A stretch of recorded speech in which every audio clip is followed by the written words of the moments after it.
فرق ہے؟ دیوبندی اور سنی میں کوئی فرق نہیں ہے. جو دیوبندی ہے وہی سنی ہے اور جو سنی ہے وہی دیوبندی ہے. لیکن آپ یوں پوچھیں کہ دیوبندی میں اور بدعتی میں کیا فرق ہے، یا یہ پوچھیں کہ سنی میں اور بدعتی میں کیا فرق ہے.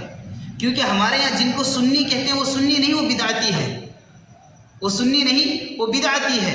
سنی کا مطلب آپ جانتے نہیں کیا ہے، بس لوگوں نے سنی سنی سنی سنی کہنا شروع کر دیا. سنی کا مطلب ہے سنتوں پر عمل کرنے والے، اور یہ اہل سنت والجماعت احناف دیوبند ہے.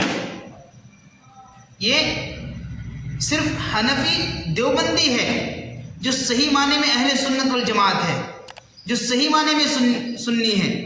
جن کو ہم سنی کہتے ہیں وہ سنی نہیں، وہ بدعتی ہے.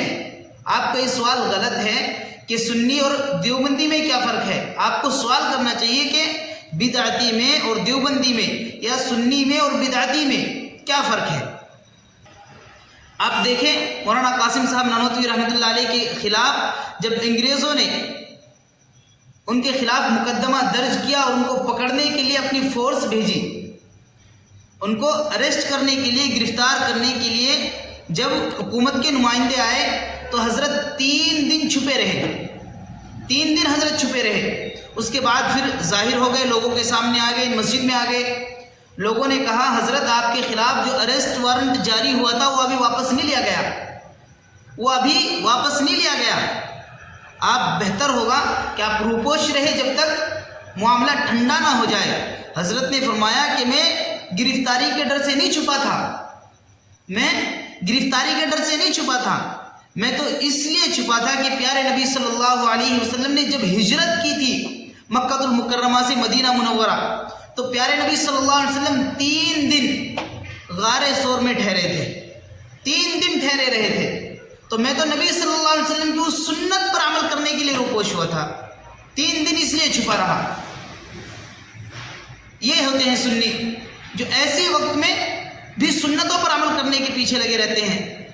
اب جن کو سنی کہتے ہیں، 30واں ان کو ہضم، 9واں ان کو ہضم، 6ٹھی ان کو ہضم، 40واں ان کو ہضم، اور جتنی بدعتیں ہیں ساری وہ کرتے ہیں اور پھر وہ سنی کہلاتے ہیں. تو بابا وہ سنی نہیں، بدعتی ہے. آپ دیکھیں جتنی رسمیں ادا کی جاتی ہے، چاہے وہ رجب کے کنڈے ہو، چاہے وہ محرم کی رسمیں ہوں، چاہے وہ شعبان کی رسمیں ہوں، چاہے وہ میت کی رسمیں ہوں، چاہے وہ شادی بیاہ کی رسمیں ہوں، عام طور سے ساری کی ساری رسمیں، جتنی بھی غیروں سے ڈھول تاشوں کی رسمیں جتنی بھی ملتی جلتی ہے، سب کی سب بدعتی لوگ کرتے ہیں. تو ان کو سنی نہیں، بدعتی کہتے ہیں. آپ ہمیشہ یاد رکھیں، ان کو سنی نہیں کہتے، ان کو بدعتی کہتے ہیں.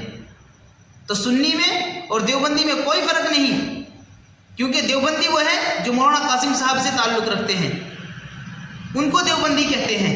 اور مولانا قاسم صاحب وہ ہے کہ جنہوں نے اپنی گرفتاری کے وقت بھی سنت پر عمل کرنے کی کوشش کی ہے.